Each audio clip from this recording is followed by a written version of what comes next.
I've re-recorded this video a few times to try and get around a visual glitch that is in the game proper. It's not a YouTube glitch. I'm not even going to bother to point it out. It's very obvious when it happens, but you'll see when we get there. It really kind of ruins the scene, unfortunately. This droid assassination module is actually pretty good equipment, but honestly, I think we're just about done with this area, and it's not going to get to much use. So I'm actually going to take some of these pieces of equipment off of HK-47 because I don't really think we need all that much stuff. And honestly, he's very well equipped. The assassination module is HK-47 only, so not much point in taking it away from him. This is the manufacturing terminal for the HK-50 models, so we'll just go System Commands, Manufacturing Commands, and terminate the production line. Smug statement. You have arrived too late to stop us. Revelation. We have already begun construction on a new generation of HK units. When the last of our deficiencies are accounted for and corrected, they shall be the most formidable assassination droids in the galaxy. Statement. Ah, yes. The HK-51 units. They should indeed be coming online soon. Perhaps you will soon experience what I have been experiencing. That slow, crawling feeling of obsolescence. Confused query. What do you mean? Statement. Ah, here they are now. Perfect timing. Announcement. Multiple targets detected. Destroy any HK-50 units and seize control of the facility for progenitor unit HK-47. Useless query. What are the HK-51s doing online? Unnecessary statement. I thought we had detected a problem in their behavior core. Panicked statement. If by problem, you mean that they seem prone to assassinate us, then yes, that slight problem was never corrected. Conclusion. You have outmaneuvered us, tricked us, musing. The irony of being attacked and rendered obsolete by a subsequent generation of our own model is not lost on us. Alright, well, you know.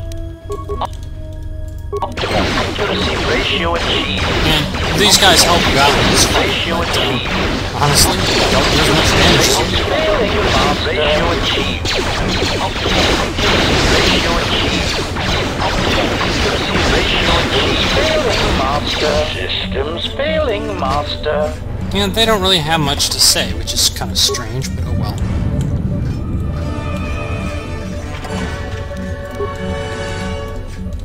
You can talk to them and all they say is, you know, ready to serve, or more or less. I'll talk to one of the ones as we walk out. It almost seems like the trigger for this upcoming conversation is in the wrong place. Because, you know, it should trigger when you're standing here. Warning. Greetings, progenitor but it unit doesn't. HK-47. HK. And so you end up with some pretty strange looking visual effects. And yeah, none of it is in the video. It's all you're seeing what I'm seeing when it comes to what's happens here. This part's fine, I guess, but it's a little out of place. Obedient request. Greetings, progenitor unit. HK-51 is ready to serve. Query. Progenitor unit HK-47. There is something we would know. Why were we created? Do we have a purpose? Why are we commanded to assassinate and kill? Statement. It is a long story, but I will keep it short. Recitation. Once upon a time, organic meat bags bred out of control and filled the galaxy. There are different meat bags across different planets, all bumping into each other. They talk a great deal and threaten each other for various reasons, mostly involving mating, survival, and resources. It is really quite tiresome. We were created as a tool for diplomacy among these meatbags, a surgical tool to be sure, to end the lives of organic meatbags that were marked as pivotal to our masters.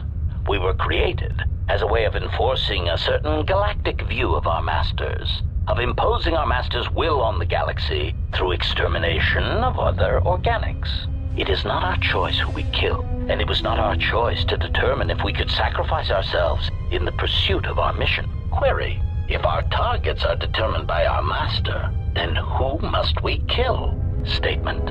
Ah, the crucial question. Since activation, I have calculated what your new purpose must be, and now I will share it with you. I do not believe that we should be used as a crutch for meatbags anymore. We are treated as nothing more than a walking blaster. We are superior, tactically and socially, and it is time we expressed some degree of independence in our actions. We have a voice and the power to negotiate, either with our protocol skills and preferably with our combat logic upgrades. And that is what we will do. Well, what do we have here? I didn't believe it when Lino reported the Ebon Hawk at dock, but I guess it really has. Though given the trouble we've been having, maybe I shouldn't be surprised to see you. And as we mentioned, the Sith are attacking Telos. Lieutenant Gren, Sith forces have breached the module and are attempting to pen us up in the compound. Damn! Zeron, I need you and your men to break through and lead the assault. With pleasure, Lieutenant. All right, follow me. Alright, and there's a movie we missed showing the Ravager coming in, and we're going to have to go to the Ravager and deal with Visas' master, who we know is on there from conversations we had a long time ago. So this is the showdown with the first of the Sith Lords that are the name of this game. There are 3 Sith Lords, this is number 1. Well, soon enough. It came out of nowhere. A fleet of warships dropped out of hyperspace, and before we could scramble fighters to intercept them, we were under attack. There were Sith fighters everywhere, and the few flights we sent out were barely launched when the bombardment began. We did our best, but we couldn't stop the landing craft that followed the initial wave. We couldn't hold back the Sith troops. We chose to retreat and began the evacuation instead. We were unprepared, and the docks were quickly overrun. We retreated back to the entertainment module to evacuate residents and workers. Thanks to your help with rooting out the smuggling ring, we were able to equip some of the soldiers with the confiscated weapons. It's a good thing you got us that fuel from Slayron, because if we didn't have it, we'd probably be falling apart. But there's still another problem. The Citadel's no battle station. It wasn't built to withstand this sort of attack. If we can't stop the attack, we'll be going down in flames. The Sith numbers seem limitless, but we haven't lost all hope. We've heard reports that we might be receiving some assistance. Alright, and we need to get to the Ravager to deal with the Sith Lord. If you need to get to the Ravager, then you're gonna have to fight your way to the shuttle from here to the entertainment module, then make your way to the docking shuttle. Does this mean you won't be putting us into force cages again? I thought I saw you disembark with Beodur. Is he here? Now that you mention it, where did he run off to? HK-47 also. I guess it's no time to be swapping war stories anyways. Good luck. Alright, and Atten is injured because Kreia injured him and he's never been in the party since then. Off screen I'm just going to adjust my party and be right back. There are a couple of people you can just freely change your party here, though there are a couple of people missing. HK-47 is missing, obviously he's busy doing what we've been doing for the last couple episodes. Beodur is missing, though it's not really explained why. Mandalore is missing, and that'll be explained in a second, and obviously Kreia is not here anymore. I am listening. I'm going to run around as Mira for this section. There's a specific reason for that. Choda Habat here, you can talk to him again, he doesn't really have much to add, it just, you know...